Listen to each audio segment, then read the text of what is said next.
দেখছেন বিপ্লবী বাংলা নিউজ, সব খবর সবার আগে।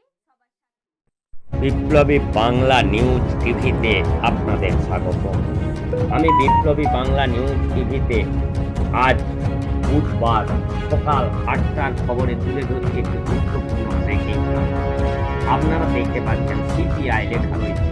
সিপিআইয়ের পদযাত্রা বিভিন্ন দাবি নিয়ে আপনার এই আগস্ট মাস জুড়ে চলছে সিপিআইয়ের পদযাত্রা। গ্রামে গঞ্জে শহরে সমস্ত জায়গায় সারা দেশব্যাপী চলছে, সারা দেশের সঙ্গে চলছে, আমাদের রাজ্যেও।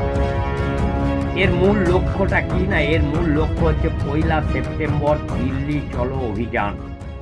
এই দিল্লি চলো অভিযানকে সামনে রেখে সারা ভারতবর্ষের সাথে পশ্চিম বাংলার অলিতে গলিতে বিভিন্ন জায়গায় সিপিআইয়ের পদযাত্রা চলছে। এই বামপন্থী পার্টি সিপিআই লাল ঝান্ডার পার্টি, খেটে খাওয়া শ্রমজীবী মানুষের পার্টি, তারা 1 সেপ্টেম্বর দিল্লি চলো অভিযানের ডাক দিয়েছেন।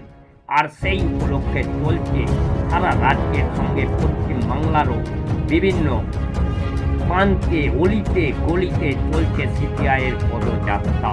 দেখে থাকুন সেই খবর একমাত্র বিপ্লবী বাংলা নিউজ টিভির আপনার 8টার খবরে দেখতে পাচ্ছেন।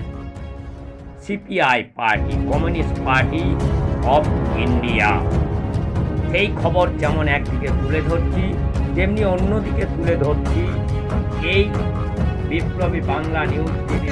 সরকার থেকে সাইকেল দিয়েছে, নতুন সরকার।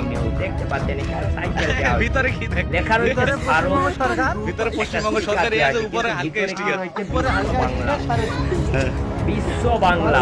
এই কোন সরকারের যে সাইকেল, সেই সাইকেলগুলো দেওয়া হচ্ছে, তার উপরে একটা সরকার থেকে সাইকেল লাগিয়ে দেওয়া হয়েছে, নতুন সরকার। নাম হচ্ছে ভারত। ভিতরে বিষয় পশ্চিমবঙ্গ সরকার আছে, উপরে হালকা স্টিকার। পূর্বাতন সরকার, পূর্বাতন তৃণমূল সরকারের আমলে যে সাইকেল দেওয়া হয়েছিল, সেই সাইকেলটা দেওয়া হচ্ছে শুধুমাত্র বাংলার লোকটা। সরকার থেকে উপরে সাইকেল একটা দিয়েছে, স্টিকার দিয়ে দেওয়া নতুন সরকার। হয়েছে, সেই স্টিকারটার নাম ভিতরে দেওয়া কি হয়েছে, ভিতরে পশ্চিমবঙ্গ সরকার আছে, উপরে হালকা স্টিকার। কি হাস্যকর বিষয় আপনারা বুঝতে পারছেন। এই বর্তমান নতুন সরকারের, ভালো লাগলো। নতুন সরকারের যে হাস্যকর কাজকর্ম আপনারা